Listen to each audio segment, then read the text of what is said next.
Hola a todos, ¿cómo están? Ilia, obviously you consider yourself a champion already, but do you look at this fight as any different than any of your others, or is it just, hey, I can go in there, I win, and I continue my momentum? I just prepare myself like in every fight. I prepare myself for a difficult fight. I'm ready and prepared to be victorious on February 17th. So I don't see any difference, to be honest. It's like a normal opponent I got on my way. Obviously you consider yourself to be the better fighter than Alex, but in what area do you think you'll show how much better you are than him? Everywhere. I'm better than him everywhere. Do you think, maybe outside of yourself, he's the greatest featherweight of all time? Obviously there's Jose Aldo, there's Max Holloway. Oh, yeah, he's going to stay in the featherweight book for a while, that's for sure. He will be remembered as one of the greatest in the featherweight division. He was a great champion, yeah. He's obviously heard some of the things you've been saying, and he saw your Instagram bio, and he wants you to go and personally change it should you lose this Saturday. Do you think he's taking your words a little bit too seriously? Do you think he's using them to motivate himself? What do you make of his reaction to what you're saying? To be honest, what I do in my Instagram bio, that's my thing. I don't know why he's looking to my Instagram, to be honest. I never saw his Instagram. Never. If I saw something about him, it was because the people around me send me, not because I go to his Instagram and I want him to change something personally and this and that.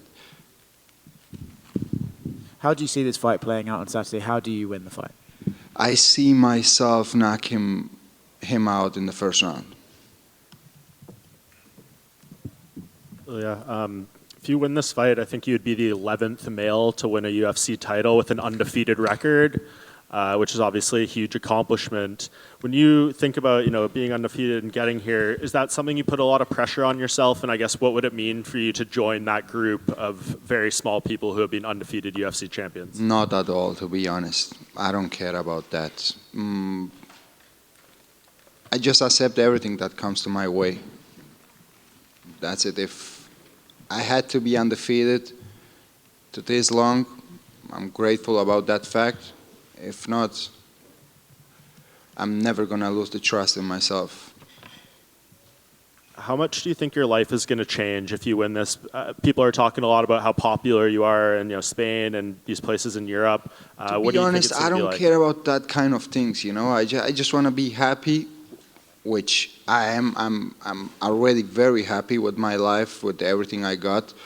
So any result gonna change my life. I'm a happy man, and I will keep as a happy man after this Saturday night too.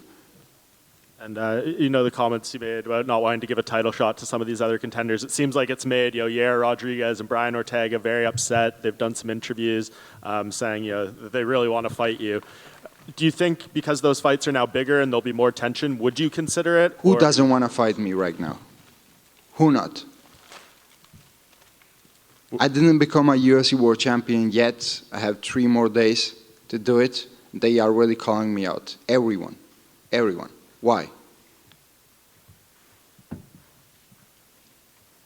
Yeah. Because they want to fight you. Yeah. And you're a big deal. Yeah. Red Panty Nights. Over here. If all goes well for you on Saturday night, how do you envision your reign as a UFC champion? What did you say? If all goes well for you on Saturday night, how do you envision your reign as a UFC champion? As one of the greatest. As one of the greatest in the featherweight division. And they're going to remember me too, as they're going to remember Jose Aldo in the division, Conor McGregor, to Alexander Volkanovski. I'm going to put myself in that book. And obviously, you represent Spain and Georgia. There's a big Georgian connection specifically on this card with Merab Dvalishvili. So what have you been able to talk to Merab leading up into this fight week, and how are you guys feeling going into this one? We just plan to show up on February 17 and get what's ours, right? The victory. Y algunas en español rapidito. Mencionaste tu deseo para pelear en el Santiago Bernabéu. Si era tu decisión, ¿contra quién quisieras pelear en el Santiago Bernabéu? Si fuera mi decisión, pelearía con Conor McGregor. Esa sería la pelea la que yo apunto y la que apuntaría. This is for everybody. Yeah. Just a question that was asked. You mentioned the intention of actually fighting in the Santiago Bernabéu's Real Madrid Stadium. Who would you fight there? And I think I would put Conor McGregor. That's the fight that I would make at the Santiago Bernabéu. ¿Y cuál es tu mensaje para todos tus aficionados de Latinoamérica? And a message to all the fans in Latin America. El mensaje es simple, siempre de agradecimiento. Agradezco mucho por el apoyo que me están dando y que confíen en ellos mismos, ¿sabes? Que habrá muchísimas personas alrededor de ellas que le dirán que no pueden hacerlo, dudarán siempre de ti, pero al único que necesitas para conseguir cualquier cosa en esta vida es a ti mismo, confía en ti mismo, trabaja y todo lo que te puedas imaginar es posible. The message is one of gratitude and being thankful. I mean, thanks for all the support and all the faith you have in me. And the message I would have for them is to trust yourselves. Surround yourself with people that trust you as well. People around you might say they don't trust you, they think you can't do it, but the only person that you need to trust and to get things done is yourself, and keep doing it. Gracias, Ilia. A ti. We were supposed to see you in Anaheim a couple of years ago, and unfortunately you weren't able to fight. I'm curious, how have you changed as a fighter in the last 2 years, and what did you kind of learn from that experience that you were not able to fight here? I learned a lot since that moment. I had a weight cut issues. This time I had the best weight cut I ever had in my life. So I have improved a lot in every aspect of my life as a professional, as a person, so yeah.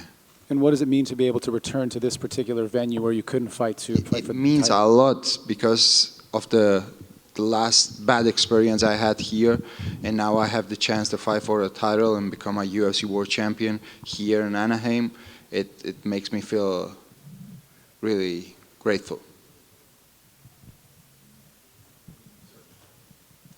Muy buenas, Ilia. Bueno, ha llegado el momento más importante de la historia de las MMA en España. Quería saber qué responsabilidad sientes. Sabes que vas a paralizar el país, va a haber muchísima gente que nunca ha visto un combate mirando tu pelea contra Volkanovski. ¿Qué opinas de ello? ¿Qué responsabilidad tienes de ello? And the moment has arrived of the greatest moment in the history of MMA in Spain. It is such a great responsibility. There are people that are the country's going to be stopping. People that haven't watched a fight are going to stop to watch you. What do you think about that? Sinceramente, la misma responsabilidad que he llevado hasta ahora, ¿sabes? Nada cambia. Hasta ahora también he tenido la misma responsabilidad para llegar hasta este punto de que el país se paralice para ver mi combate, ¿no? Entonces, si te soy honesto, no me pongo extra presiones, yo solo estoy concentrado en lo mío. Agradezco por el hecho de que mis movimientos estén causando este tipo de impacto, pero no me puedo poner presiones externas, ¿sabes? The same level of responsibility that have approached every single fight coming up to this. The level of responsibility and work that I've put in to actually get to the moment of now being this moment that everybody's watching my fight. I do thank everyone for the for the support and being there, but I don't put that pressure on myself thinking of such an important moment. Decías de centrarte en lo tuyo, Ilia. Eso pasa por el recorte de peso. Entonces, quería saber que nos actualizaras un poco en estos momentos. ¿Cómo lo llevas? El ¿A cuánto mejor estás? recorte de peso que he tenido hasta la fecha. Puedo dar el peso de esta noche. Ya estoy perfecto a nada del peso que tengo que dar el viernes. Me veo perfectamente bien. Hemos hecho un trabajo fenomenal. Y lo que te digo, siempre lo he mencionado, no ha sido el training camp más duro que haya tenido hasta la fecha, porque todos los que he tenido, la verdad, han sido durísimos, pero sin lugar a duda la más profesional que haya tenido hasta la fecha. De hecho, esta mañana estaba hablando con el equipo y con Josh me preparé de una forma fenomenal, pero comparando el campamento que tuve a esta, es un amateur a profesional. The road to glory actually goes through your weight cut. Can you elaborate a little bit on that? And it has been the best weight cut I've had in my life. I could actually go into the scale today and make weight. This is not. I actually commented with the team and how well this has gone. An amazing weight cut. this has not been the hardest camp I've had. I've had harder camps such as the one with Josh Emmett. I mean, that was something that I prepared so hard for, but I was talking to the team today that the way I prepared for Josh Emmett as far as like the weight cut and the way the things are going, it's almost like amateur compared to professional what's going on right now. Dos más.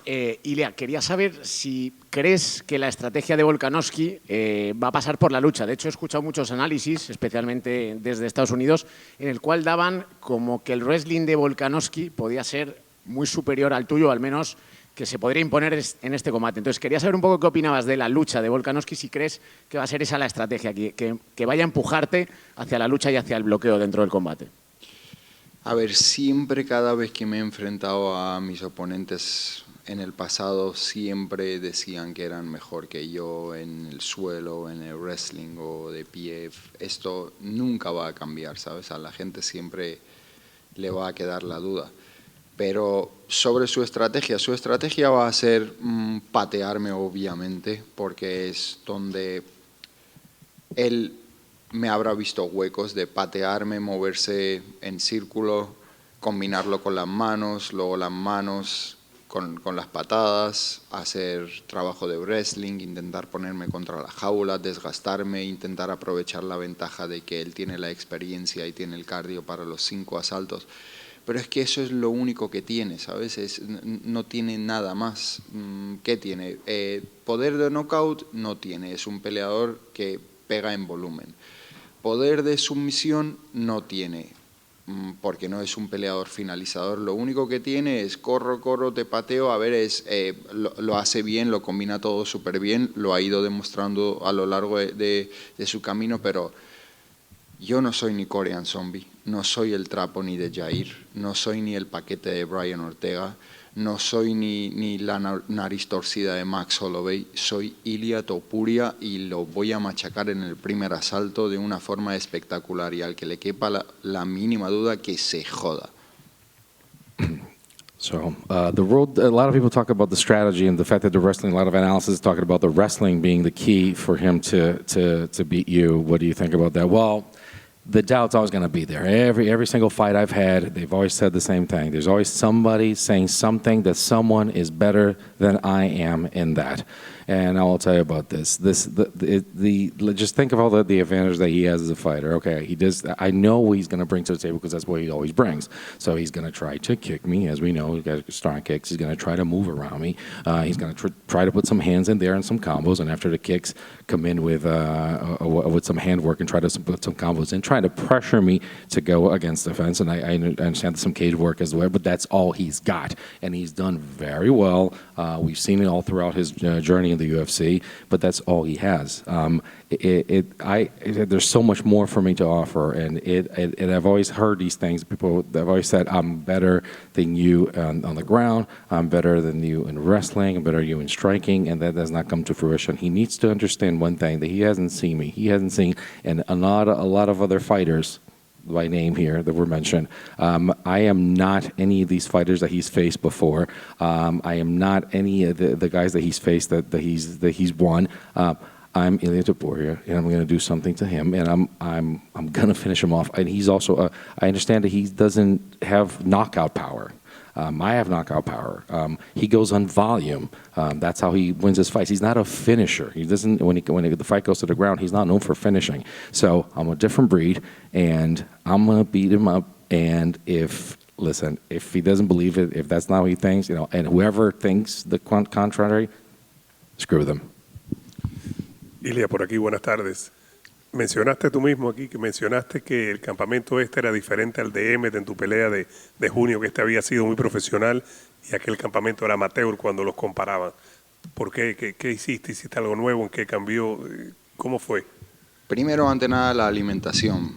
Farm to the table, eso fue lo primero que hicimos. Cambiamos toda la alimentación porque ya sabes que los seres humanos tenemos a veces hábitos malos por desconocimiento. Por lo que en este campamento hemos aplicado muchos cambios después de la forma que hemos preparado y hemos analizado el combate, el tiempo que hemos invertido en la recuperación para cada entrenamiento, el tiempo que hemos ahorrado en viajes que antes... Es que son muchos detalles, ¿sabes? Que hemos cambiado así. Ponerme a explicarlo en 5 minutos cuesta, pero te podría dar una charla entera de todos los cambios que hemos hecho. You mentioned that this camp compared to the one that you had against Josh Emmett in certain aspects. It was professional compared to amateur. Can you elaborate on that? First thing was nutrition. I mean, you talk about farm to table. We're talking about looking at the, and studying things, and it's something that we don't know as human beings. We don't have the knowledge for this. So, just get along with professionals. It's time for recovery and time to the day. It's very important for us to do that. Time to recover from training also as well. Another thing, that time in trips that we would take that would waste time. I mean, it's so many different aspects, so many different elements that I have time to talk for hours about this, so I can't go into detail, but there's so many small details that go into it that I wouldn't be unfair to do it in 5 minutes. Y una última por aquí. Viniste hablando español, pero todos sabemos también que eres georgiano, tierra de guerreros, el Cáucaso. Serías el primer campeón español, pero a la misma vez el primer campeón georgiano. En tu núcleo familiar, tus padres, tu hermano, tu familia, el ser campeón georgiano del Cáucaso, ustedes que son tan unidos, tan apegados, ¿qué significaría para ti? Significaría mucho para mí. Significaría representar el verdadero valor de mi familia, ¿no? El trabajo que han invertido mis padres, el que he invertido yo, que al final va a tener su recompensa, ¿no? Va a ser algo súper grande para mí, para mi familia, para mis países, como has mencionado, para Georgia, para España. Es un momento maravilloso, la verdad que me estaban preguntando de que si estaba nervioso. Es que no puedo estarlo. Yo visualicé, yo le pedí a Dios vivir todos estos momentos. Ahora lo único que me queda es disfrutar de lo que yo mismo pedí, yo mismo manifesté todo esto. Entonces, soy un hombre feliz de poder vivir mis sueños con los ojos abiertos, de tener a toda mi familia, que de hecho van a llegar ahora en un par de horas. Es la primera vez que voy a tener a toda mi familia viendo mi combate. Entonces, son momentos únicos en la vida, ¿no? Que solamente uno las puede obtener con trabajo súper duro. Estos son momentos que nadie te los regala, así que estoy súper agradecido de poder disfrutar de tantos detalles, tantos momentos mágicos junto a toda mi gente. You talk about, we've heard you speak English, we've heard you speak Spanish, but you also represent Georgia. What would it mean for you to be a champion? Not just a champion for Spain, but a champion for Georgia. How does it feel to actually have your family around you? What do they feel about this? It would be an amazing moment. It would be magical. It would be just for them to be around me, to actually represent both countries. It would mean a lot to me. These are moments that I can't talk about being, nervous about this moment, about the pressures. Like, I can't afford to be like that. I can't, because I manifested this. I visualized this. I wanted this. I've asked God to give me the opportunity. I'm lucky to dream with my eyes open and to actually to live this every day. These are magical moments, and to have everyone, to have the team, to everybody here, my family, they're for the first time, everybody's going to be here watching my fight. They're arriving in a couple of hours. So it's just, these are moments that you have to enjoy, because they are earned, not given, and they're very special to me. Ilia, hablabas de lo especial que era para ti poder pelear en Anaheim, donde tuviste ese problema hace 2 años. Lo hablabas en inglés también para que quede esa constancia en castellano. ¿Crees que también es una manera de volver a donde se produjo un gran cambio? Porque has dicho que es tu mejor vez en el peso, pero ¿crees que este punto hubiese llegado sin lo que sucedió en 2021? Para nada. Por ello mismo, cuando me sucedió, lo acepté, ¿sabes? No tuve ningún momento de depresión, de haberlo pasado mal. Siempre, cada vez que me ha pasado algo negativo en mi vida, siempre supe que no hay mal que por bien no venga, ¿no? Entonces, esa experiencia me dio un aprendizaje súper grande en mi vida, y ahora el el poder pelear por el campeonato del mundo aquí en el mismo sitio donde tuve el problema es como una gran casualidad, ¿no? Y como yo digo, las casualidades no existen, es que todo pasa por alguna razón, es que después de ese combate que se me haya cancelado, me dieron otro combate en 4 semanas que fue en contra de Jai Herbert, un knockout que va a quedar en el libro de la UFC por siempre. Después todo el camino que tuve después de eso, no sé qué hubiera pasado si al final hubiera podido pelear aquí, ¿no? A lo mejor el camino hubiera sido diferente, por lo que agradezco por todo lo que me pasa en esta vida y solamente acepto y sigo mi camino y nunca olvido quién soy cada vez que me miro en el espejo. We talk about the experience of actually fighting here after having kind of follow up to the question about having not being able to fight in Anaheim and fighting it now, and just it's been amazing. If you think about this, when it happened to me, I just accepted it. I took it as it is. I took it and I went with it, and I do not believe there's any evil that does not generate some good coming out of it. From that day. They were able to fight a fight for me in 4 weeks. That was against Jai Herbert. I had a knockout that's going to be in the books of the UFC for quite some time. And after that, look at the journey I've had that has led me to this moment here. As it turns out, being here, fighting for a title is one great coincidence, but I do not believe in coincidences. So it's been really special, and I don't know what would have happened if I actually fought in Anaheim back in the day. What I do believe is I have just a great opportunity now, and it's been an amazing experience and to have been fortunate to fight here.